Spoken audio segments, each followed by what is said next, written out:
Jadcherla MLA Anirudh Reddy hot comments చేశారు. Deputy CM Pawan Kalyan పై MLA Anirudh Reddy విమర్శనాస్త్రాలు సంధించారు. Telangana ప్రజలంటే పవన్ కు అంత చిన్న చూపా అని ప్రశ్నించారు. తెలంగాణ వాళ్ళ నరదృష్టి అనడం కరెక్ట్ కాదని అన్నారు.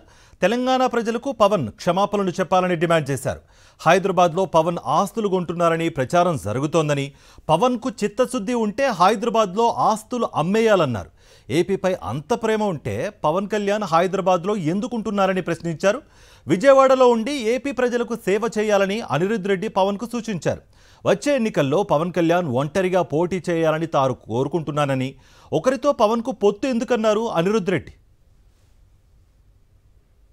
2024లో పొత్తు పెట్టుకున్నావు. నువ్వు సింగిల్గా పోయి ఉంటే నీ పరిస్థితి ఏందో అందరికి తెలుస్తుండే. నువ్వు సింగిల్గా పోలేదు, మళ్ళీ చంద్రబాబు నాయుడుని పట్టుకొని అయినవు. ఒక మెగాస్టార్ చిరంజీవి గారి తమ్ముడిగా ఆయన పేరు చెప్పుకుంటేనే నీకు స్థానం ఉన్నది. నిజంగా మెగాస్టార్ చిరంజీవి గారు లేకుంటే నువ్వు యాక్టర్ అయ్యేదా?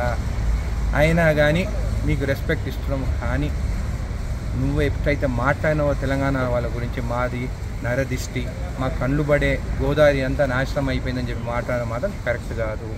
అట్లా మాట్లాడినప్పుడు నీకు కూడా చిత్తశుద్ధి ఉంటే నువ్వు హైదరాబాద్ ఆస్తులన్నీ అమ్ముకొని పోయి విజయవాడలో ఉండు.